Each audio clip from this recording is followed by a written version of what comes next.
안녕하세요. 투데이안경 코리아마켓 손유빈입니다. 안녕하세요. 박수진입니다. 미증시와 국내 증시의 디커플링이 이어지고 있습니다. 다우지수와 S&P 500 지수는 다시 사상 최고치를 기록을 했지만 국내 증시는 여전히 에너지가 약합니다. 1월 중순이 넘어가면서 코스피의 상대적 강세가 나타나고 있는데요. 코스피 시총 상위주의 흐름은 어땠나요? 네, 오늘 코스피 시총 50위권 내 은행주의 상승이 돋보였습니다. 신한지주, 하나금융지주 등 은행주들이 경기 방어주 매력과 함께 주주 환원에 대한 기대감이 커지고 있는데요. 카카오뱅크는 대환대출 주담대 확대 수혜주로 꼽히며 6거래일 만에 반등에 성공했습니다. 방향성 부재 속 개별 종목 장세가 이어진 하루, 투데이안경 코리아마켓 첫 번째 이슈픽의 주인공은 누구일까요? 네, 챗GPT의 아버지 샘 올트먼 최고 경영자가 이번 주 한국을 찾을 것으로 알려지면서 국내 반도체와 AI 업계로 이목이 쏠리고 있습니다. 투데이안경 이슈픽 첫 번째, 올트먼 방한 AI 칩 동맹 성사될까입니다.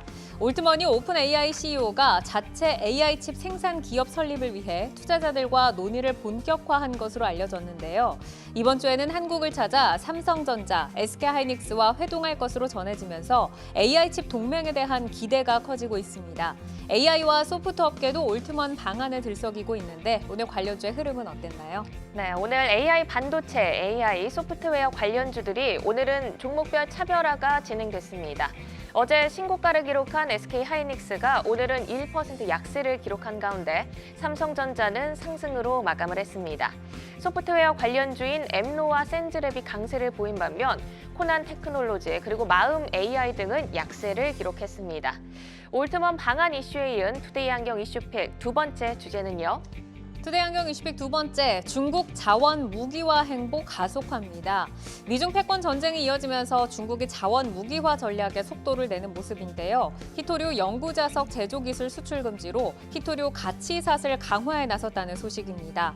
상류 부문에서 하류 부문으로 장악력 전환을 꾀하고 있다는 분석인데 오늘 대체재 관련주들의 약진이 돋보였죠. 네, 페라이트 등 히토류 대체재 관련주들이 고른 상승세를 보인 하루였습니다. 유니오 머티리얼, 삼화전자가 3거래일 만에 반등에 성공했고요. 삼화전기 등이 동반 강세를 기록했습니다. 중국의 자원 무기화 행보에 주목받는 페라이트 관련주, 종목별 실질적인 연결고리 잘 확인하시면서 대응하셔야겠습니다. 네, 투데이안경 이슈픽 종목 AI 반도체와 페라이트 관련주 가운데서 뜨거운 관심을 받고 있는 SK하이닉스와 엠로, 유니온 머티리얼 그리고 삼화전자입니다. 종목들의 최적화된 매매 타이밍을 포착해보는 매도의 기술 지금부터 시작합니다.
종목별 최적화된 매매 타이밍을 포착해보는 매도의 기술, 투데이안경 이슈픽 첫 번째, 올트먼 방한 AI 칩 동맹 성사될까입니다. 샘 올트먼 오픈 AI CEO의 방한을 앞두고 반도체와 AI 업계로 이목이 쏠리고 있는데 특히 AI 칩 자체 생산을 추진을 하면서 삼성과 SK와 협력 관계를 구축할 것이라는 기대감이 커지고는 있지만 한편으로는 TSMC 그리고 UAE 투자자와 논의 중이라는 소식도 들려옵니다. 자, 올트먼의 국내 기업과 AI 반도체 협력 가능성에 대해서 어떻게 보시는지 좀 궁금하고 만약에 이제 실제로 협력 관계가 구축이 된다고 하면 우리 시장에는 좀 어떤 효과를 기대를 해볼 수 있을까요? 네. 과거 애플이든 현재 마이크로소프트든 승기를 잡는 회사들이 결국 행하려고 하는 건 그 서플라이 체인을 다각화하는 것, 다양화하는 것이 그들 입장에서는 승기를 굳히는 가장 좋은 전략입니다. 아무래도 새로운 플랫폼을 장악했다고 하더라도 서플라이 체인이 만약 솔벤더가 돼 있다면 그 솔벤더에 의해서 가격도 휘둘릴 수밖에 없고 생산이 휘둘릴 수밖에 없습니다. 때문에 이번 그 협력 관계를 통해서 결국 엔비디아에 대한 의존도를 낮추기 위한 목적이 크다라고 보여지고 있고요. 결국 우리나라가 직접적으로 해줄 수 있는 부분은 HBM에 대한 수급 확보가 가장 크다고 보여집니다. 때문에 뭐 하드웨어 제외하고 소프트웨어에 대한 협력도 기대하고 일부 주가에 반영되고 있지만 결국 샘 알트만이 원하는 건 HBM에 대한 하드웨어에 대한 수급 확보가 그리고 다양한 서플라이 체인 확보가 먼저가 아닌가라고 생각해 봅니다. 네, 올트먼 방안은 지금 뭐 AI 그리고 소프트웨어 업계까지 뜨거운 이슈로 작용을 하고 있는데 지난 다보스 포럼에서 올트먼이 생성형 AI 차세대 모델의 개인화를 강조를 했습니다. 자, 올트먼 방안으로 좀 주목을 받을 수 있는 기술이나 업체들 어디를 좀 눈여겨봐야 될까요? 예, 어차피 뭐 오면서 이제 AI 반도체 관련 공급망을 만들려고 얘기할 텐데 방금 말씀 주셨던 이 대용량 데이터를 결국은 처리해야 되기 때문에 이 고대역폭 메모리라고 하는 HBM 이 역시 주목을 받을 것 같습니다. 어차피 뭐 삼성전자라든지 SK하이닉스가 사실상 이 두 시장을 양분하기 때문에 이런 HBM 시장에 대해서 어떻게 공급할 수 있는가에 대한 얘기를 좀 할 거라고 생각하고요. 물론 6시간 동안 어떤 얘기가 나올지에 대해서는 아직은 사실 시장이 잘 모르는 상황입니다. 다만 뭐 HBM 얘기뿐만 아니라 최근 시장에서는 AI 반도체 설계 디자인 쪽에서도 좀 주목을 받지 않을까 이런 얘기가 나오고 있었습니다. 특히나 뭐 대표적인 회사로서 뭐 리벨리온, 퓨리오사 AI 그리고 사피온, 뭐 가온칩스 이런 회사들이 있게 되는데요. 네. 지금 시장은 이게 좀 메인인 것 같아요. 방금 말씀드렸던 이 AI 반도체 설계라든지 디자인 하우스가 좀 메인인 것처럼 보이는 이유가 뭐냐면은 관련 창투사들이 오늘 또 올랐거든요. 그래서 뭐 리벨리온이라고 한다면은 뭐 SB 인베스트먼트라고 하는 회사가 있고 이 퓨리오사 AI라고 하는 회사에서는 DSC 인베스트먼트라고 하는 회사가 있는데 이 두 네. 회사가 시장에서 주목받는 거 보니까 이런 측면 AI 반도체 관련 측면에서 좀 주목을 받지 않는가 이런 말씀을 좀 드리고 싶습니다. 그러니까 투자를 한 이제 창투사들이 오늘 움직이는 거를 봐서는 그쪽 기업들이 지금 주목을 받는 것 같다. 자, 올트먼 방안을 앞두고 이목이 쏠리고 있습니다. 반도체와 AI 업계 가운데서 SK하이닉스 그리고 엠로 좀 대표적으로 저희가 올려봤는데 지금 두 분께서 보내주신 사인을 보면 SK하이닉스는 두 분 다 고사인을 주셨고 엠로에는 의견이 엇갈렸습니다. 자, SK하이닉스부터 보겠습니다. 어제 신고가를 찍었는데 오늘은 1.2% 밀리면서 거래를 마쳤고 지점장님께 SK하이닉스에 대한 뷰 먼저 여쭤볼까요? 네. 하이닉스가 먼저 걸어온 길을 리뷰를 해보겠습니다. 지금 4분기 실적이 뭐 적자일까 흑자일까에 대해서 굉장히 논란이 많은 상황입니다. 23년 매 분기마다 적자 예상치를 계속해서 축소시키면서 적자 예상치가 축소되고 한 해 대규모 적자였음에도 불구하고 작년 한 해 하이닉스의 주가 퍼포먼스는 굉장히 좋았습니다. 작년 초에 8만 원, 7만 원대의 주가가 14만 원대까지 올라왔죠. 실적은 적자였는데 주가가 먼저 반영하는 모습을 보여주었습니다. 이는 다 아시다시피 AI 확대에 대한 밸류에이션의 선반영이었고요. 지금 구간에서 주가가 추가 상승을 하기 위해서는 AI와 같은 밸류에이션 증대 요소가 중요하긴 하지만 지금 AI에 대한 중요도는 다 알고 있습니다. 우리가 알고 있는 뉴스보다 더욱더 자극적인 뉴스가 나와야 될 텐데 그를 기대하기는 힘든 상황이고요. 결국 추가적인 업사이드를 위해선 이젠 실적으로 보여줘야 될 때입니다. 그럼 실적을 보여주기 위해서는 분명 HBM이나 DDR5 같은 이 고성능의 D램의 ASP는 분명히 증가하고 있습니다. 나머지 레거시 제품의 반등이 추가적인 상승을 위해서 가장 중요한 사항인데 저는 이 레거시 제품의 가격이 바닥을 통과했다. 그리고 재고 또한 이미 바닥을 지났다라고 보고 있고요. 이미 시그널들이 나타나고 있습니다. 때문에 동사의 4분기 영업이익은 컨센서스를 상회하는 흑자 전환이 예상되고 있고요. 이런 레거시 가격의 상승 그리고 D램 가격의 상승은 앞으로도 EPS 상승으로 동사의 주가를 견인할 것으로 내다보고 있습니다. 네, 오늘의 종가가 14만 800원, 지금 목표 주가 18만 원까지 지점장님께서 이제 제시를 해주셨고 강석훈 PB께도 좀 여쭤보겠습니다. 이제 SK하이닉스가 현재 올트먼 방안을 했을 때 최태원 회장과 만남을 조율 중이다라는 소식이 전해지면서 지금 더 뜨거운데 HBM 선두주자로 AI 칩 동맹이 성사가 된다고 하면 앞으로 또 SK하이닉스 뭐 입지라던가 외형 성장에 어느 정도나 기여를 하게 될까요? 뭐 HBM이라고 한다면은 SK 하이닉스가 뭐 다 아시다시피 뭐 엔비디아 쪽에다가 4세대 제품인 뭐 HBM3 이미 공급했고, 그리고 앞으로는 올해 안에 HBM3E라고 하는 5세대 제품을 공급하겠다라는 얘기가 나오고 있잖아요. 그래서 이런 측면에 있어서 메모리 반도체 시장에 있어서는 거의 이제 우리나라가 양분하고 있는 상황이기 때문에 이 메모리 반도체의 중요성은 계속해서 커지고 있는 상황이다. 이런 점에 있어서 이 6시간 동안 이런 얘기를 좀 중심적으로 하지 않을까라는 생각을 좀 하게 되고요. 근데 이런 거는 사실 시장에서 이미 반영이 된 것 같고, 앞에서 말씀드렸듯이 뭐 삼성과 협력 관계에 있는 이 리벨리온과 피리오사 AI와 같이 이 SK 하이닉스 쪽에 있는 회사가 이제 사피온이라는 회사거든요. 그래서 이 사피온이라는 회사와 관련해서도 이 AI 칩 동맹에 있어서 추가적으로 뭐 디자인 하우스라든지 뭐 여러 가지 설계에 있어서도 추가적인 얘기를 좀 하지 않을까, 이런 말씀을 좀 드리고 싶습니다. 네. 이제 SK하이닉스의 이제 앞으로 또 실적에 대한 그 여부가 중요하다라고 하셨는데 늘 언급이 되어 왔던 SK하이닉스 흑자 전환 여부, 반도체 업계 이제 초미의 관심사가 아닐까 싶습니다. 자, 흑자 전환이 어떤 의미가 있는지, 그리고 반도체 관련주에는 또 어떤 좀 좋은 영향을 주겠죠, 지점장님? 네. 이미 작년 3분기 실적부터 삼성전자와 차별화된 실적을 보여주었습니다. 점유율 면에서도 삼성전자를 앞섰고요. 마진 면에서는 더욱더 앞서는 모습을 보여주었습니다. 이러한 주된 배경은 다들 아시다시피 고성능 D램이죠. DDR5와 HBM의 강세로 인해서 4분기 실적 또한 D램 ASP가 20% 상승할 것으로 추정이 되는데요.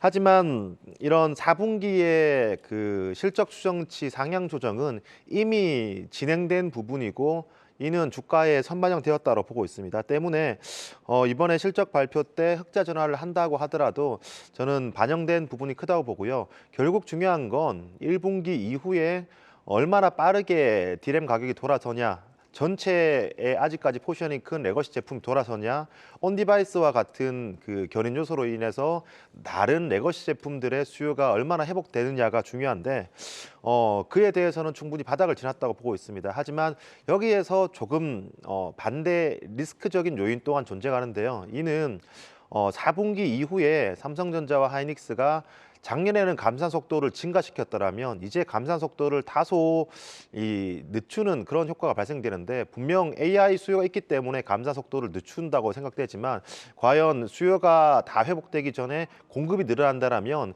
이는 주가에 조금 다소 상승 지연 요소로도 작용될 것으로 보고 있습니다. 네. 지금 이제 SK하이닉스의 이제 흑자 전환이 어떤 의미가 있는지 좀 여쭤보고 있었는데, 아무래도 요즘 시장이 조금 어렵다 보니까 또 실적에 지금 또 주목을 하는 분들이 많습니다. 요즘에 이제 코스피가 코스닥보다 더 강한 게 2차 전지가 아무래도 빠지면서 코스닥이 좀 눌리고 있는데, 포스코 퓨처엠의 또 실적이 조금 전에 좀 공시가 됐습니다. 23년 영업이익이 358억 원, 전년 대비해서는 78% 이제 하향된 것으로 나타났는데, 피비님께 이 실적에 대한 언급 잠깐 좀 듣고 갈까요? 어떤 의미가 있을까요? 예, 뭐 영업이익에 있어서도 마이너스 뭐 737억 원 가량 나오게 됐고, 순이익도 뭐 1,000억 원 가량 이제 마이너스 적자가 나오게 됐는데, 이런 측면에 있어서 사실 항상 얘기했던 두 가지 측면이 있잖아요. 뭐 첫 번째 리튬 가격 측면이 있고, 두 번째가 전방 시장이라고 할 수 있는 전기차 시장이 있게 되는데, 최근에 사실 LNF와 마찬가지로 이 양극재 업체들의 실적 악화에 가장 큰 영향을 미치고 있는 게 이 리튬 가격이라고 할 수 있거든요. 기존에 이제 재고 형태로 갖고 있었던 리튬의 가격 자체가 재고 평가 형태로 실적이 반영되기 때문에 이런 것들을 미리 털어내는 형태다라고 보시면 될 것 같습니다. 그래서 앞으로의 전방 시장이 아주 안 나빠진다 이런 식으로 이야기보다는 네. 기존에 털어야 될 걸 털고 가는 상황이다라고 이해하시면 될 것 같고, 이제 상반기가 지나고 하반기로 가면 갈수록 이 전반적인 상황 자체는 좀 좋아질 것 같다, 이런 말씀을 좀 드리고 싶습니다. 네, 오히려 조금 바닥을 다지고 올라가는 상황으로 좀 기대감을 실어 보겠습니다. 자, 지금 이제 피비님께서는 그럼 SK하이닉스가 지금 약간 조금 힘이 없는데 어느 정도의 기대치를 가지고 전략을 좀 세워봐야 할지 목표가 한번 들어볼까요? 네, SK하이닉스 이동평균선 60일선 타고 올라가는 흐름 좀 보이고 있는데요. 이 선 밑으로 크게 떨어지는 게 아니라고 한다면 계속 홀딩하셔도 좋을 것 같습니다. 뭐 다만 실적이 아까 이제 지점장님께서도 말씀 주셨지만 실적이 뒷받침되지 않는다라고 한다면은 주가 상승이라고 하는 게 지속되긴 좀 어렵거든요. 따라서 HBM 쪽의 기대감뿐만 아니라 뭐 D램이라든지 낸드 쪽에서의 가격이 좀 탄탄하게 받쳐줘야 된다. 뭐 물론 그 현물가라고 하는 게 최근에 11월까지 계속 올라오고 있었지만은 네. 이런 것들이 좀 탄탄하게 받쳐주지 않는다라고 한다면은 좀 아쉬울 수 있기 때문에 이런 실적 측면도 여전히 보셔야 되고요. 회복이 좀 나와줄 거라고 기대하고 있고 또 AI 시장 속에서의 성장세를 본다면은 16만 원 이상으로 올라갈 수 있기 때문에 목표가 16만 원 제시합니다. 네. 자, 이어서 엠로로 넘어가 보겠습니다. 기관의 수급 흐름이 아주 우수하고 4거래일 연속 흐름도 좋습니다. 오늘도 5.8% 유지를 하면서 거래를 마쳤는데 여기서는 이제 두 분의 사인이 엇갈렸거든요. 먼저 갈 수 있다. 긍정적인 사인부터 한번 들어볼까요, 피비님?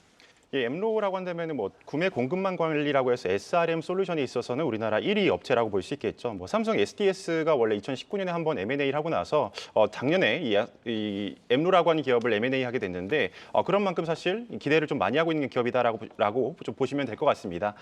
가격 모멘텀 측면에서 이 CES라고 하는 게 좀 큰 영향을 미쳤었거든요. 뭐 소프트웨어, 그 구매 공급망 관리 서비스형 소프트웨어라고 하는 이 SRM, SaaS를 선보였기 때문에 이런 측면에 있어서 사실 가격 모멘텀을 좀 타고 갔다라고 보시면 좋을 것 같고 이 기술력뿐만 아니라 매출 외형 성장도 계속 기대가 되기 때문에 계속해서 바라보면 좋을 것 같습니다. 이뿐만 아니라 사실 미국 지금 앞으로 사실 주가 상승의 모멘텀이라고 한다면은 미국 O9 솔루션과의 이제 플랫폼에서의 매출이 좀 찍히는 게 중요하거든요. 그래서 영업은 뭐 결국 삼성 SDS가 할 것 같고 이 해외 매출이 언제 잡히느냐 그리고 얼마만큼 잡히느냐가 핵심일 것 같은데 이게 1분기에 좀 잡힐 거다라고 한 기대가 좀 시장에서 돌고 있는 것 같아요. 그래서 이런 거 기사에 좀 나올 거 좀 보시면 좋을 것 같습니다. 네. 이관 지점장께서는 지금 엠로 스탑 사인을 주셨는데 어떤 이유에서 조금 스탑이 나왔는지 한번 들어볼까요? 네, 엠로 굉장히 좋은 기업입니다. 근데 이번 샘 올트먼 방한 효과가 엠로뿐만 아니라 AI 그 소프트웨어 종목들에 대해서 대부분 선반영되었다고 보고 있습니다. 때문에 선반영 이후에 추가적인 상승을 이끌어내기에는 다소 시간이 필요하다는 입장입니다. 네, 알겠습니다. 자, 엠로가 이제 말씀 주신 것처럼 공급망 관리 소프트웨어 시장에서 명실상부한 국내 1위 기업인데 삼성 SDS에 인수된 후로는 올해 좀 다양한 시너지 효과를 시장에서 좀 기대하는 시각이 있습니다. AI를 접목한 생성형 SI 개발로 더욱 좀 주목을 받고 있는데 올해는 얼마나 좀 성장을 해볼 수 있을 거라고 기대하시는지 피디님께 한번 들어볼까요? 예, 엠로 그냥 일단 말씀드리자면은 뭐 AI 기업 중에 사실 실적을 내는 기업들은 많지 않거든요. 근데 실제로 이 실적을 찍는 기업이라는 점에서 시총 대비 뭐 실적 자체가 크진 않아도 네. 좀 주목을 많이 받는 기업이라고 말씀드릴 수 있겠고요. 또 거래처 확대 그리고 외형 성장이라고 하는 것은 지속될 거다라고 말씀드리고 싶습니다. 이 엠로라는 기업 비즈니스 모델 자체를 좀 보시게 된다면은 이 고객사 증가라고 하는 것이 성장의 핵심이라고 볼 수 있겠거든요. 이 삼성 SDI가 인수한 이후로도 이 고객사 증가가 차질 없이 진행 중입니다. 엠로가 이제 클라우드 기반 공급망 관리 서비스인 엠로 클라우드를 출시했고 이 구매 영역에 있어서도 이제 SaaS라고 하는 걸 제공하고 있기 때문에 국내에서도 미래에셋, 삼성물산, 뭐 CJ제일제당, 메디톡스, 코웨이, LX 세미콘 뭐 대부분 아시는 기업들이죠. 이런 기업들이 이제 엠로 클라우드라고 하는 클라우드 기반 공급망도 쓰고 있고요. AI 소프트웨어 서비스 역시 국내의 네로라는 기업들이 고객사로 있다라고 보시면 될 것 같습니다. 뭐 삼성전자, S-오일, LG전자, LG화학, 뭐 대한항공, 풀무원 등이 있는데 이 공급망 리스크를 좀 관리하는 데 있어서도 이 대기업들이 계속 주목을 하고 있다라고 보시면 될 것 같고 앞으로도 계속 이제 삼성 SDS 쪽에서 계속 영업을 하고 있기 때문에 국내뿐만 아니라 외형 성장이라고 해서 이제 외국 기업들도 좀 찍히지 않을까라 생각이 들고 앞에서 좀 말씀드렸던 내용이 뭐냐면은 미국 O9 솔루션스와의 이제 플랫폼을 하나 만들었었거든요. 그래서 이 플랫폼에서 이 매출이 잡히는 게 정말 앞으로의 가격 모멘텀이라고 볼 수 있겠는데 이게 1분기에 좀 찍힐 거라는 얘기가 좀 나오고 있어요. 그래서 주가도 요거를 이미 반영해서 오르고 있는 것 같고 네. 이게 만약에 시점 측면에서 반영이 됐다라고 한다면은 얼마가 잡히느냐가 중요할 것 같은데 만약에 이 규모 자체가 좀 크다라고 한다면은 추가적인 주가 상승이 될 수 있다라는 점에서 이제 고라는 시그널을 좀 드렸습니다. 네, 우선은 이제 AI 가운데서 실적이 나오는 드문 기업의 엠로가 있어서 시장이 많은 점수를 주고 있다 정도로 좀 정리를 해주셨습니다. 자, 이어서 히토류와 페라이트 관련주로 넘어가 보겠습니다. 중국이 히토류 영구자석 제조기술 수출 금지로 히토류 가치사슬 강화에 나섰다는 소식인데 미중 기술 전쟁 상황에서 이 중국의 자원 무기화 행보가 이어질 것으로 예상이 되는 상황입니다. 앞으로 좀 어떻게 확장이 돼서 전개가 될지 국내 업계에는 어떤 영향을 좀 미치게 될까요, 지점장님? 네.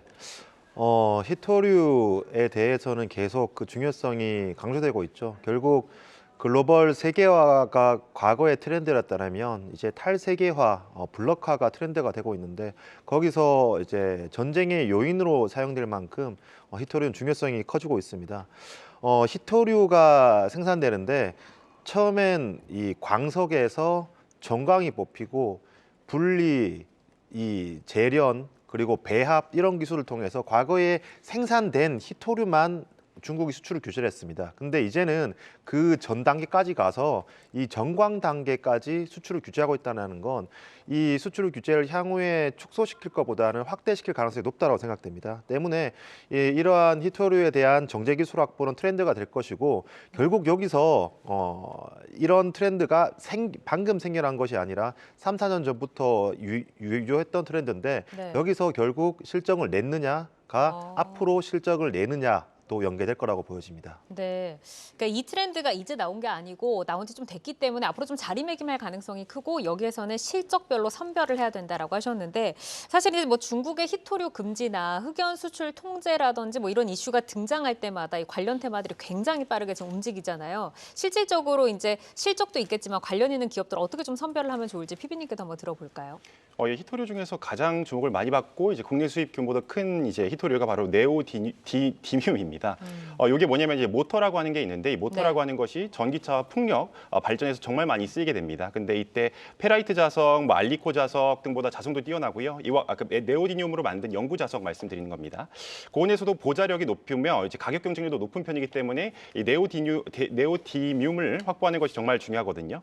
그런데 생산과 가공에서 우리나라가 강점을 갖기는 정말 어렵기 때문에 이는 뭐 중장기적으로 미국, 뭐 MP 매터리얼즈라든지 호주 기업인 리나스라고 하는 기업을 좀 중심적으로 투자하시는 게 낫지 않을까라는 말씀을 드리고 싶습니다. 왜냐하면 이런 히토류 확보하는 데 있어서 업스트림, 미들스트림, 뭐 다운스트림이라고 말씀을 드리자면은 업스트림과 미드스트림에서 사실 우리나라가 강점을 갖기는 굉장히 어렵거든요. 따라서 다운스트림이라고 볼 수 있는 제조, 영구자석 제조 파트를 좀 중심으로 보시는 게 맞다라고 생각이 들고요. 네.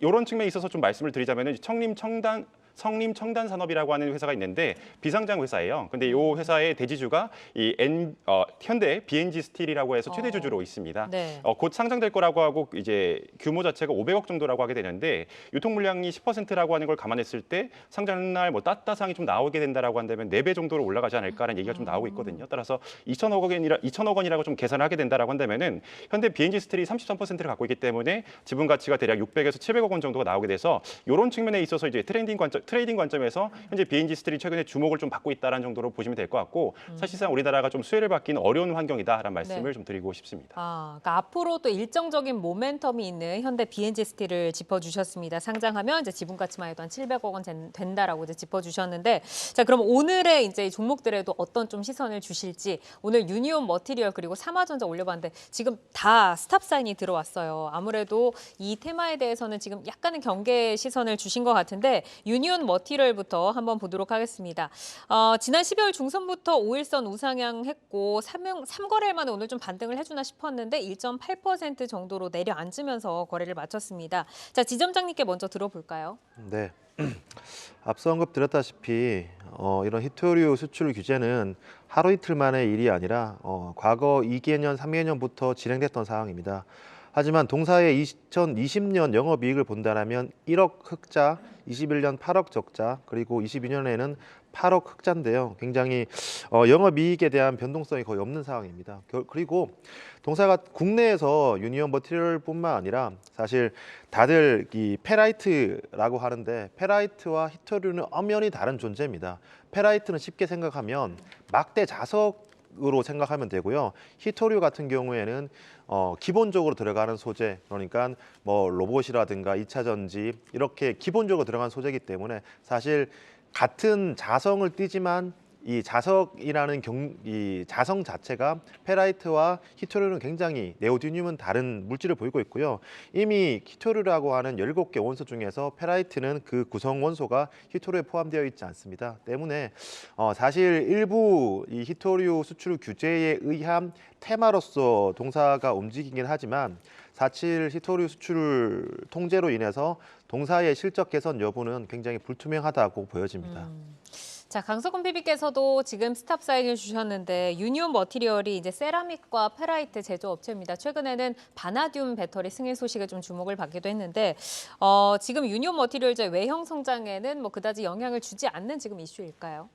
예, 여전히 영향을 못 미친다라고 생각하고 있습니다. 왜냐하면 아까 말씀드렸듯이 다운스트림 파트가 중요하다, 즉 제조 파트가 중요하다라고 말씀을 드렸는데 제조에 있어서의 이제 로직을 좀 말씀을 드리자면은 탈중국에 있어서도 중국의 의존도를 좀 낮추거나 회사가 아니면은 이 히토류의 의존도를 좀 낮추는 방향으로 기술력을 갖는 회사들이 사실은 주목을 좀 많이 받을 수 있거든요. 외형 성장에 이제 크게 기여를 할 수 있는데 사실 유니온 머티리얼이라고 한다면은 이 테마성으로 오른 게 맞다라고 생각이 들고 작년도에도 사실은 이런 유니온 머티리얼 포함해서 뭐 유니온, 삼화전기, 삼화전자 이런 기업들이 테마성으로 오르긴 했지만은 이제 장기적으로 우상향한 케이스는 좀 아니거든요. 따라서 미국, 호주 등으로 조금 실질적인 이 업스트림이라든지 미드스트림의 이제 수혜는 좀 갈 수 있겠지만은 유니온 머티리얼 같은 기업에 있어서는 사실상 큰 외형 성장의 모멘텀은 좀 되지 않을 거다라는 생각이 좀 듭니다. 자, 유니온 머티리얼의 그런 바나듐 배터리의 성장성은 좀 어느 정도로 보고 계시는지 궁금한데 지점장님께서는 이 성장성에 대해서도 큰 점수를 주지 않으시는 거죠? 바나듐 배터리 분명 싸고 안전성 있고 효율 좋고 친환경적이고 분명히 미래지향적인 소재는 맞습니다. 하지만 기존 리튬 전지의 전해액만 갖고 소재는 전혀 다른 물질이거든요. 그렇다면 기존의 그 리튬 이온 전지의 이 완전 서플라이 체인이 다 바뀌어야 되는 상황인데 그에 대한 그 투자 이후에 상업화까지 저는 시간이 굉장히 걸릴 것이라고 보고 있고요. 결국 바나듐 배터리에 대한 테마적인 움직임이 있겠지만 이게 실적으로 가져오기에는 시간이 굉장히 걸릴 것 같고 이렇게 질문들 많이 하십니다. 결국 리튬 전지도 전고체라든가 바나듐 배터리로 이 전환이 될 텐데 그럼 지금 리튬 이온 전지를 하고 있는 뭐 엔솔이라든가 SDI, 이노베이션 그 밑에 서플라이 체인들이 결국 향후에 도태될 것이 아닌가라고 생각하는데 결국 중요한 건 그 기술을 만들기 위한 투자할 금액이 중요하고요. 그 투자할 금액과 기술력이 없다라면 이러한 업체를 잘하고 있는 업체를 인수할 금액이 중요합니다. 결국 그런 돈을 가지고 있는 해자를 가지고 있는 업체들이 지금 우리가 알고 있는 기업들이고요. 네. 만약 동사가 정말 산업화가 된다라면 인수가 먼저 이루어질 것이라고 생각이 됩니다. 자, 그러면 유니온 머티리얼은 여기까지 좀 정리를 하고 삼화전자로 넘어가 보도록 하겠습니다. 오늘 뭐 아침장에 굉장히 강했었는데 많이 반납을 하면서 거래를 마쳤습니다. 삼화전자가 11%를 지켜냈는데 역시 두 분 모두 지금 스탑 사인을 주셨어요. 지점장님께 먼저 삼화전자 들어볼까요? 네, 동사 또한 그 히토류 수출 규제 제한 조치가 과거부터 있었는데도 불구하고 5개년 연속 연결 기준으로 영업이익이 적자입니다. 때문에 지금 같은 추세가 가속화된다고 하더라도 네. 실질적인 실적에 의한 상승은 제한적이지 않을까라고 생각합니다. 네. 자, 강성구 PB께서도 지금 삼화전자 같이 또 스탑 주셨는데 여쭤보겠습니다. 의견. 예, 저도 마찬가지로 성장 기업도 아닌데 이제 네. 적자 기업, 지속적으로 적자가 나온다는 점에서 스탑이라는 시그널을 드렸고요. 저항가로 5,600원 제시합니다. 네, 이렇게 이제 테마에 따라서 움직이긴 하지만 역시나 믿을 것은 좀 실적이다 정도로 좀 정리가 되는 것 같습니다. 오늘 매도의 기술은 SK 하이닉스와 엠로 그리고 유니온 머티리얼과 삼화전자까지 살펴봤습니다. 매도의 기술 종목은 저희가 현재 주가와 모멘텀을 기준으로 매매 포인트 제시를 해드리기 때문에 시장이 변화하면 전략도 변동 가능한 점 꼭 기억을 해주시기를 바라고요. 계속해서 주요 이슈 모멘텀 팔로우하면서 여러분의 전략 체크해드리겠습니다.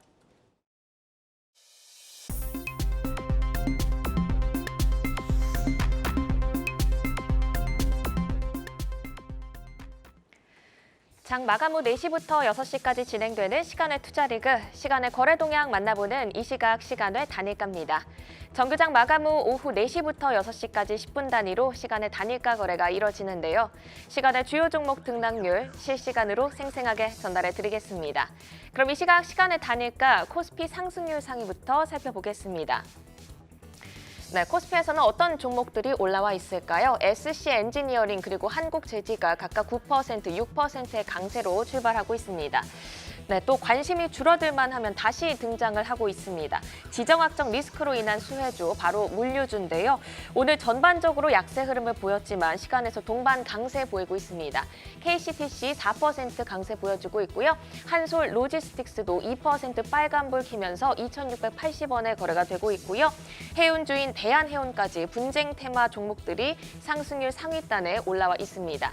계속해서 코스닥 상승률 상위로 넘어가 보겠습니다. 네, 코스닥에서는 부방이 9% 상승하면서 상한가 부근에 들어가 있습니다. 오늘 10거래일 만에 반등에 성공하면서 4% 오름세로 마감을 했는데요. 시간에서 더 탄력적인 모습입니다. VC 역시 8% 오름세 보이면서 5,200원 선 터치를 하고 있고요. 반도체 후공정 제조사업 업체인 테크엘 역시 9% 강세로 강하게 출발하고 있습니다. 이번에는 코스피 하락률 상위 보겠습니다. 네, 코스피에서는 대상홀딩스가 1.6% 하락하고 있습니다. 윤 대통령과 한동훈 비상대책위원장이 서천 화재 현장에 동행했다는 소식에 8거래일 만에 반등에 성공하면서 급등세로 마감을 했는데요. 시간에서 차익 실현 매물 나오면서 1.6% 약세 흐름 가져가고 있습니다. 또 이베스트 증권의 대주주 등극 소식 후 연일 급등세를 보이고 있는 LS 네트워크스 시간에서 하락 전환되면서 1.4% 하락하고 있습니다. 마지막으로 코스닥 하락률 상위도 살펴볼까요? 네, 코스닥에서는 이렌시스가 4% 넘게 낙폭을 키우고 있습니다. 어제 상승을 이어가지 못하며 오늘 18% 급락세로 마감을 했는데요. 추가적으로 하락세 더 이어지면서 4% 하락하고 있습니다. 또 정치 인맥주인 DTNC도 3.5% 하락 전환을 했고요. 광진실업도 2.2% 약세 흐름 가져가고 있습니다. 오늘 6% 강세를 보인 SFA 반도체도 1.7% 소폭 밀리고 있습니다. 이렇게 이 시간의 단일가 살펴봤는데요. 시간의 단일가 매매는 오후 6시까지 10분 단위로 매매가 체결됩니다. 모멘텀과 거래량 등 꼼꼼히 살펴보시고 시간외에서도 성투 전략 세워가시길 바랍니다. 시간의 단일가 거래 동향, 잠시 후 시간외 단일가 특징주를 통해서도 확인하실 수 있습니다.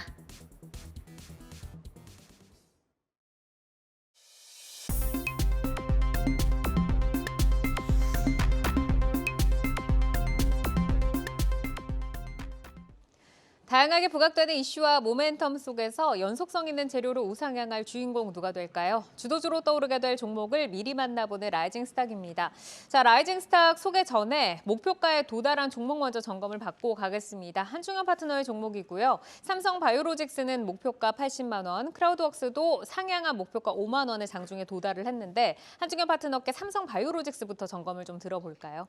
네, 그 11월 이제 첫 방송 때 이제 갖고 온 종목인데 그때부터 좀 10월 말부터 좀 제약바이오로 계속 좋게 말씀드렸습니다. 그러면서 가장 첫 번째 종목으로 어쨌든 우리 국내 제약바이오 쪽을 하면 가장 상징적인 종목이 또 삼성 바이오로직스잖아요. 그러다 보니까 좀 갖고 와봤는데 그때 이제 갖고 왔던 로직이 어쨌든 작년 기준으로 한 1조 정도, 작년이 아니라 올해 기준으로 2024년 기준으로 이제 1조 정도 할 텐데, 그럼 이제 그때가 70만 원 조금 안 됐던 가격이었거든요.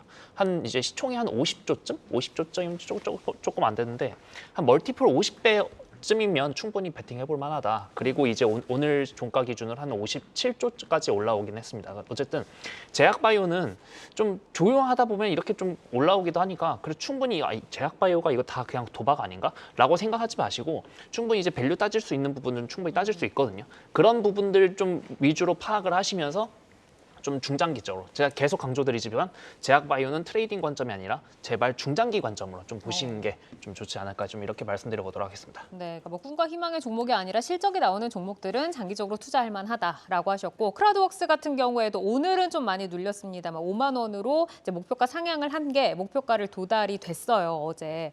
이 시점에서는 좀 어떻게 대응을 해봐야 될까요? 크라우드웍스도 이제 3만 원에서 시작해서 5만 원까지 하니까 거의 그 단기간 60% 올랐어요.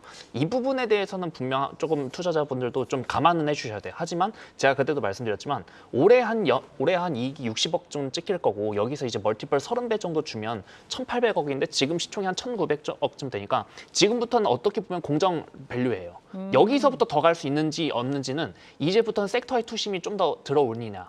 여기서 AI 쪽에 좀 더 들어온다면 이제 크라우드웍스도 충분히 상단을 열 수 있기 때문에 여기서부터는 지금부터는 단기적인 시선보다는 좀 중장기적인 시선으로 보시는 역시나. 게. 하지만 목표 주권 한 번 더 업그레이드를 해서 좀 업을 해서 좀 더 보셔도 될 것 같습니다. 그러니까 적정밸류에 도달은 했지만 기대감이 들어온다고 하면 앞으로도 더 갈 수 있겠다. 역시나 중장기적 관점 제시를 해주셨습니다. 자, 그러면 오늘은 어떤 종목들을 가지고 오셨을지 오늘의 라이징 스탁 만나보도록 하죠. 자, 한중현 파트너 이수페타시스, 강석훈 PB, 동인기원, 이익원 지점장 뉴프렉스 가지고 오셨는데요. 한중현 파트너 이수페타시스부터 보겠습니다. 어떤 포인트 만나볼까요? 한 번 더 말씀드리지만 AI 가속기 아이템 이제는 올해는 보셔야 됩니다. 좀 이렇게 말씀드려보도록 하겠습니다. AI 가속기 아이템을 좀 주목을 해주셨는데 AI 분야에서 가속기 아이템을 우리가 좀 봐야 하는 이유가 어디에 있을까요? 네, 사실 그 11월 한 말쯤에 제가 이제 리노공업을 좀 갖고 와봤고 그게 이제 네. 목표 주가 도달했는데 사실 그때 갖고 오고 싶었던 종목이 이거였어요. 그 그때도 말씀드렸지만 AI 가속기 재료는 이제 올해부터 봐야 되는데 이제 추론 시작 넘어가면 조금 더 HBM이라는 좋은 것도 있지만 그게 너무 비싸다 보니까 그거의 하위 호환인 좀 범용이 아닌 좀 특정 회사들에 대응할 수 있는 그런 하위 그 아이템들도 충분히 수요가 붙을 수 있는데 그거 관련해서 이제 국내에서 AI 가속기 아이템을 대응하는 두 회사가 리노공업이랑 이수페타시스였거든요. 근데 그때 당시에 리노공업만 해도 그때도 이미 많이 올랐기 때문에 대장이 많이 오르고 있지만 좀 그때 당시에는 좀 덜 오른 어쨌든 두 개밖에 없으니까 리노공업 가면 이수페타시스도 같이 갈 테니까 같이 보자 네. 하는 생각으로 갖고 싶었는데 그때 못 갖고 와서 오늘에서야 좀 갖고 와봤습니다. 이제서야 가지고 이제서야, 오셨지만 그럼에도 불구하고 지금부터 봐도 된다라는 관점이신 네. 거잖아요, 그죠? 그죠? 네. 그래서 어제 이수페타시스가 어제도 급등을 했어요. 어제는 이제 웬만한 IT 종목들이 다 급등을 하긴 했지만 이제 이수페타시스는 이제 많이들 아실 겁니다. 그 PCB 기판이라고 하잖아요. 기판을 여러 개를 쌓은 게 있어요. 그거를 이제 MLB라고 네. 멀티 레이어드 보드라고 하거든요. 그게 이제 기판 자체를 여러 개를 쌓다 보니까 그게 이제 AI 특히나 서버나 AI 쪽에 되게 많이 들어가요. 그래서 이수페타시스는 어떻게 보면 이번 AI 그 이제 돌풍에서 거의 사실상 주역급으로 활약할 수 있음에도 불구하고 아직도 이제 좀 주가가 좀 많이 눌려 있는 부분인데 이제 좀 한 가지 호재가 있다면 이제 작년까지 해서 이제 좀 그 부분에 대해서 증설을 한 게 있는데 그 증설에 대한 첫 번째 증설이 다음 달에 이제 딱 끝나요. 네. 그럼 거기서 발생하는 이제 매출에 대한 부분도 충분히 감안을 할 수 있기 때문에 그동안 주가가 되게 많이 눌렸거든요. 여기서부터 이제 다시 한번 전고점을 돌파하는 그런 흐름 보일 수 있지 않을까.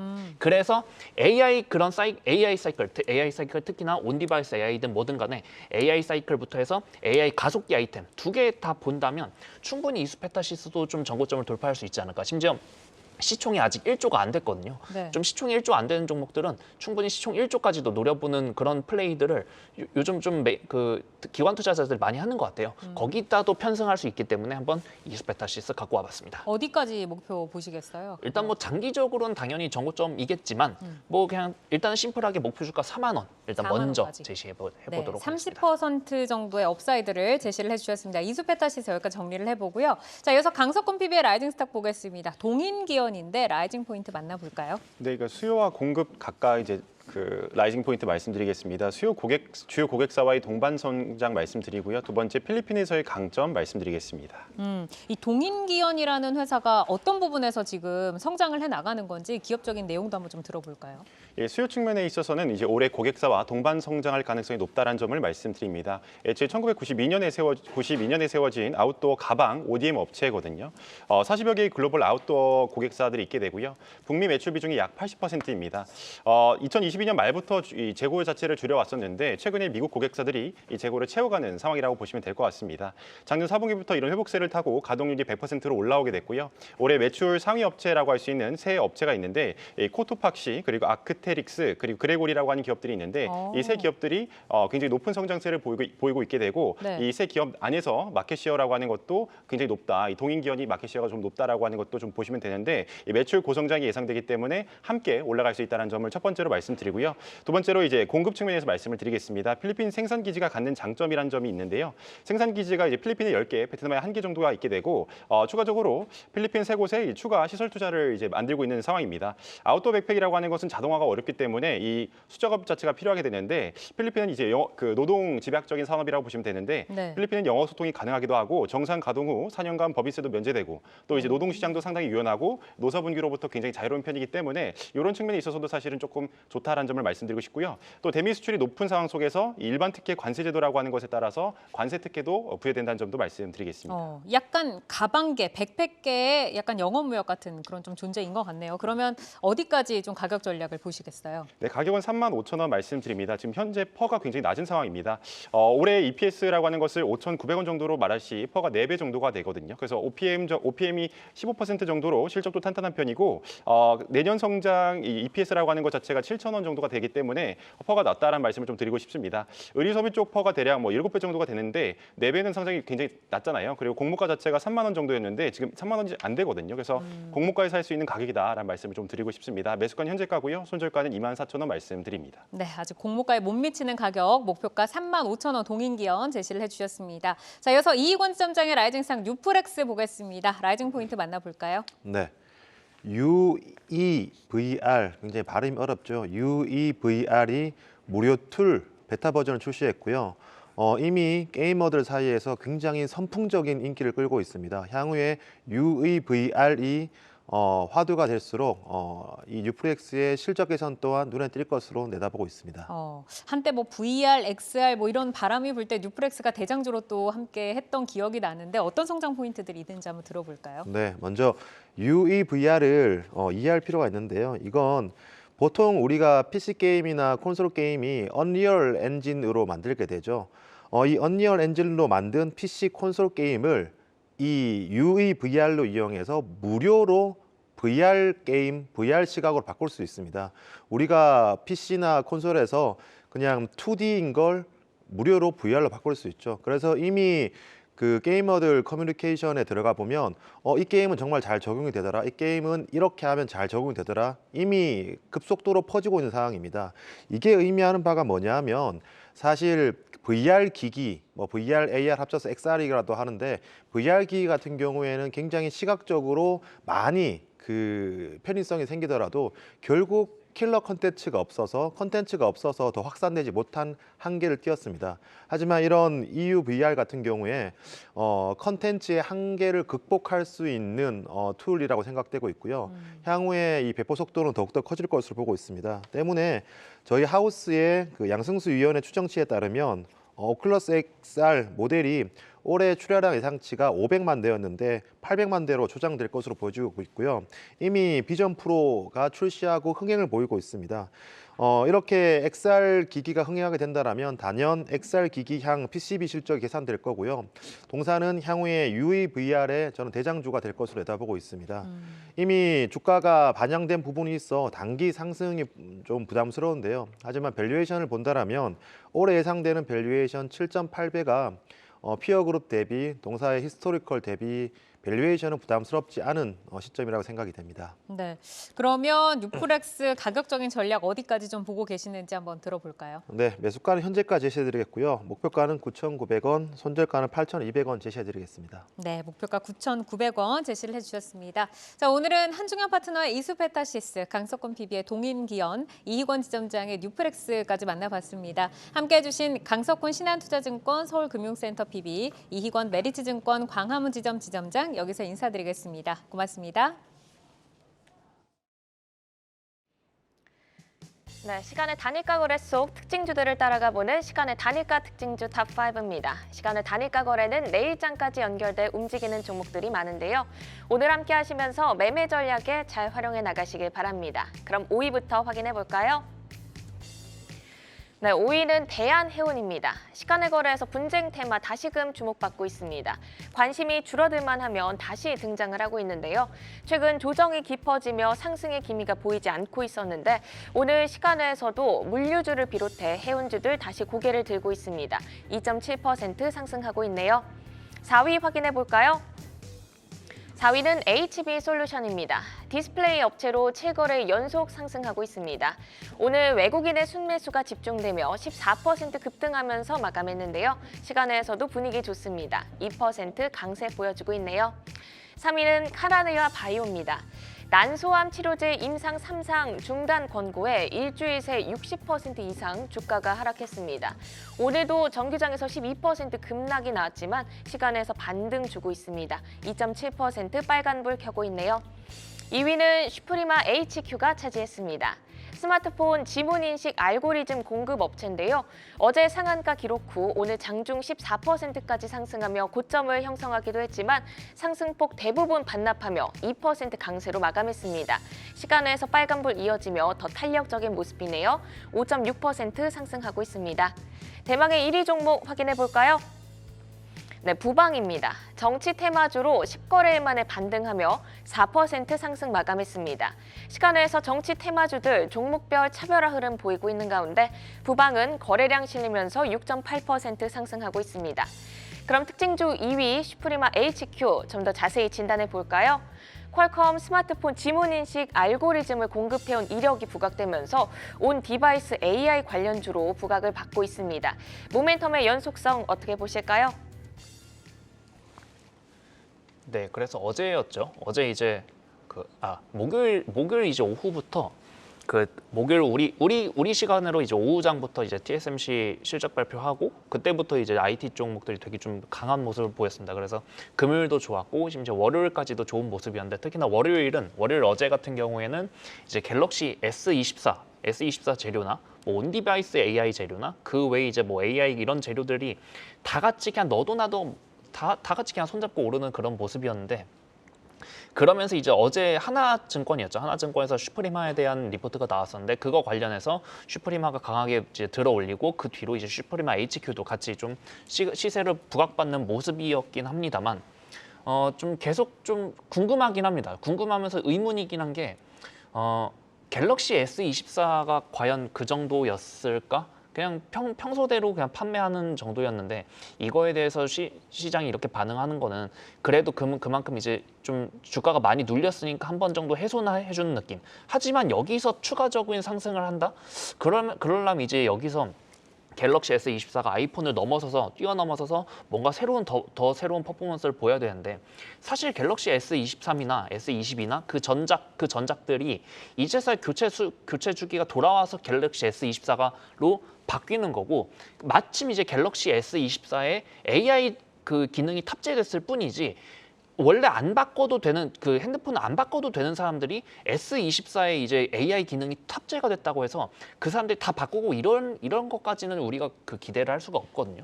그렇게 봤을 때 슈프리마 HQ, 슈프리마 내지는 뭐 갤럭시 S24 관련주들 얘네들은 조금 좀 조심하게 봐야 되지 않을까 단기 급등에 대해서 첫 시세에 대해서 따라붙은 것까지는 뭐 충분히 트레이딩 관점으로는 이해할 수 있지만 여기서 더 추가적인 상승을 바라고 좀 따라붙는 거는 그거는 조금 애매한 것 같습니다.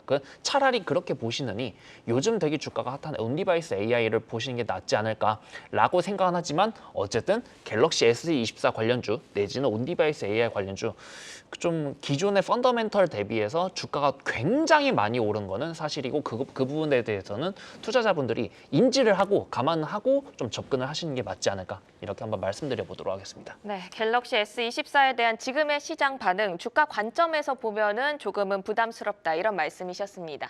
카나리아 바이오 이어서 특징주로 살펴볼까요? 난소암 치료제 임상 3상 중단 권고에 일주일 새 60% 이상 주가가 하락했습니다. 오늘 정규장에서도 12% 급락을 했는데 시간에서 반등이 나오고 있습니다. 어떤 시각으로 전략 세워봐야 할까요? 이 종목은 사실 좀 경고성으로 한번 좀 골라봤습니다. 이런 종목들이 이제 시간으로 살짝 오르고 있긴 합니다만 제가 일전에도 한번 말씀드렸어요. 연속 상한가 내지는 연속 하한가 가는 종목들은 분명 이제 그거는 이제 투자 가치로서는 조금 매력이 떨어지지만 투자 가치가 아니라 뭐 트레이딩 가치 내지는 조금 더 과격하게 표현하자면 투기 가치로서는 또 밸류가 있을 수도 있거든요. 그렇게 봤을 때 투기 가치로 본다면 이제 트레이딩 가치로 본다면 카나리아 바이오 같은 이런 연속 하한가 종목들도 충분히 좀 볼만합니다. 근데 그거에 대해서 제가 말씀드렸던 게 어떤 케이스였냐면 연속 상한가든 연속 하한가든 가장 좋은 트레이딩 포인트는 그 연속적인 상한가 내지는 하한가가 처음으로 풀리는 그날이거든요.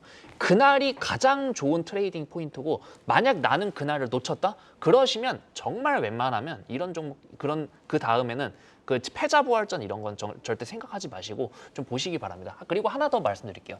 카나리아 바이오처럼 이제 잘 나간 건 아니지만 어쨌든 다른 종목들이라도 잘 나가다가 임상에서 좀 미끄러져서 결국 하한가 내지는 이제 급락하는 제약 바이오 회사가 있을 수 있는데 그거는 이제 제약 바이오 투자를 함에 있어서 어떻게 보면 숙명 같은 거예요. 어쩔 수 없는 부분입니다. 만약에 나는 그런 임상에 대한 이슈들, 그러니까 모든 섹터에서 제약 바이오 섹터만 따로 별도로 이제 산업을 볼 때 별도로 봐야 되는 변수가 하나가 더 있어요. 바로 어떤 변수냐면 확률 변수거든요. 다른 제조업 회사들은 확률에 대한 변수가 없어요. 그냥 공장에서 P 곱하기 Q해서 코스트 빼면 그게 이제 실적으로 찍히거든요. 근데 이제 바이오 회사들은 거기에 이제 임상 성공 실패라는 확률이라는 변수가 새로 붙는데 하필 그 확률이라는 변수가 우리가 어떻게 할 수 있는 컨트롤할 수 있는 그런 게 아니잖아요. 그래서 나는 만약에 난 이런 확률 변수가 너무 싫어 하시는 분들은 제약 바이오 섹터에 대해서는 아예 투자를 하지 않으시기를 저는 권해드리고, 난 그럼에도 불구하고 그냥 확률까지 감안을 해서 그래도 높은 이제 업사이드를 한번 노려보겠다. 그러신 분들만 제약 바이오 섹터를 아까도 말씀드린 것처럼 중장기적으로 접근하시는 걸 좀 권해드리겠습니다. 제약 바이오를 트레이딩 하시는 거는 정말 우리 같은 일반 투자자의 입장은 전혀 아님을 한 번 더 강조드립니다. 네, 이어서 오늘 장 특징주로 LS 네트워크스 진단해 보겠습니다. 이베스트 투자증권의 새로운 대주주가 됐다는 소식에 연일 강세 흐름을 보이고 있습니다. PF 리스크도 함께 부각되면서 우려가 상존하는 상황인데요. 향후 방향성 어떻게 전망하실까요? 좀 짧게 말씀드리겠습니다. 그냥 이거는 이제 첫 시세에 따라붙으신 분들 축하드리지만 이제는 이제 주가 급등에 대해서 적당히 누리시고 이제는 빠져나올 생각을 하셔야 될 것 같습니다. 네, 이어서 오늘 장 특징주 마지막으로 어보브 반도체 볼까요? 온센서 AI 관련 핵심 기업으로 부각되면서 오늘 52주 신고가를 기록했습니다. 추가 상승 기대하며 따라가도 좋을지 어떻게 예상하시는지 짧게 들어볼까요? 어보브 반도체도 좀 고민이긴 합니다. 어쨌든 어제였죠. 삼성전자는 대규모 MCU, 그러니까 마이크로 컨트롤러 유닛, 그걸 이제 공급했다는 이슈에 대해서 좀 부각받으면서 급등을 했는데, 그게 이제 범용 제품이다 보니까 이게 좀 AI 제품에 들어가거나 그런 거를 당장 기대하기는 어렵거든요. 그럼에도 불구하고 좀 이걸로 좀 같이 오를 수 있지 않을까? 그렇게 해서 오른 것 같은데, 이거는 이제 제가 이제 제주 반도체도 조금 좀 어려울 수 있다. 근데 이제 주가가 더 날아갔지만 이거보다 더 어려운 것 같습니다. 어부브 반도체. 이거는 갖고 계신 분들 축하드리지만 저라면 이제 여기서는 좀 매듭 지을 것 같습니다. 네, 이렇게 함께 살펴봤습니다. 함께해 주신 한중현 와운의 파트너는 여기서 인사드립니다. 고맙습니다. 글로벌 증시 브리핑 전해드립니다. 새해 들어 급격하게 추워진 중화권 증시, 오늘은 조금 따뜻한 모습입니다. 상해지수가 0.5% 상승, 선전이 1% 넘는 급등세 보여줬고요. 마감을 앞둔 항생지수가 이 시각 현재 2.5% 급등세 보여주고 있습니다. 오늘 중화권 증시의 상승 배경은 바로 중국 당국의 부양책 덕분입니다. 중국 정부가 새해 들어 급락하는 중화권 증시를 부양하기 위해서 371조 원 규모의 증안기금 투입을 검토한다는 소식이 들려왔는데요. 다만 일각에서는 장기적으로 봤을 때는 한계가 있다는 우려의 목소리도 존재합니다. 이어서 나스닥 선물지수입니다. 이 시각 현재 나스닥 선물지수가 0.09% 강보합권에서 움직이고 있습니다. 오늘 밤 미국에서는 애플을 제치고 세계에서 가장 비싼 기업에 오른 MS, 마이크로소프트의 작년 4분기 실적 발표가 예정돼 있습니다. 지금까지 글로벌 증시 브리핑 이마영이었습니다. 오늘 저희가 준비한 소식은 여기까지입니다. 함께해 주신 여러분 고맙습니다.